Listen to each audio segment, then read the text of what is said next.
If you got 15 minutes, I'm going to show you a black pepper chicken that's packed with bold flavor and comes together really fast. And there's one simple step that makes all the difference. So let's get started, shall we? First, let's talk about the chicken. I'm using boneless chicken breast here. Slice it thinly against the grain. This is really important because it keeps the chicken tender.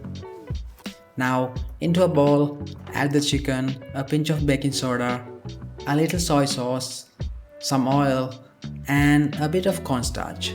Mix that well. This quick marinade is going to lock in moisture and give us that silky restaurant style texture. Let that sit for about 5 minutes while we prep everything else. Next, the vegetables. I'm using onions and bell peppers. Slice them into medium-sized pieces. You want a bit of crunch in the final dish. You also want some garlic. So finally mince a few cloves of garlic. Alright, high heat, pan ready, let's cook. Heat a pan or wok or high heat. Add some oil. Once it is hot, add the chicken in a single layer. Don't overcrowd the pan. If you do, the chicken will steam instead of searing. Let it cook for about 1 to 2 minutes without moving it. Then flip and cook the other side. Once it is mostly cooked, remove it from the pan and set it aside. This step is where everything starts to come together, so don't rush it. In the same pan, add a bit more oil if needed. Add minced garlic and sliced onions.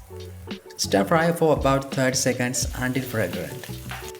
Then add the bell peppers. Cook them on high heat for about 1 to 2 minutes. You want them slightly softened but still crispy and crunchy. Now add the chicken. Mix everything together and add some black pepper, some sugar and some soy sauce.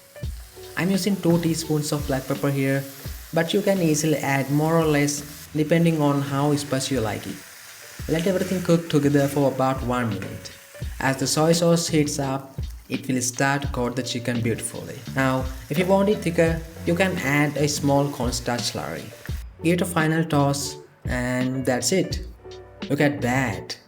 Glossy, peppery, and incredibly aromatic. Serve it hot with some rice or noodles. Before you go, don't miss this. If you have cabbage at home, this next chicken stir fry is insanely simple. But the flavor comes down to one small technique. Click the video on screen and I will show you exactly how to do it. Thanks for watching and I will see you in the next one.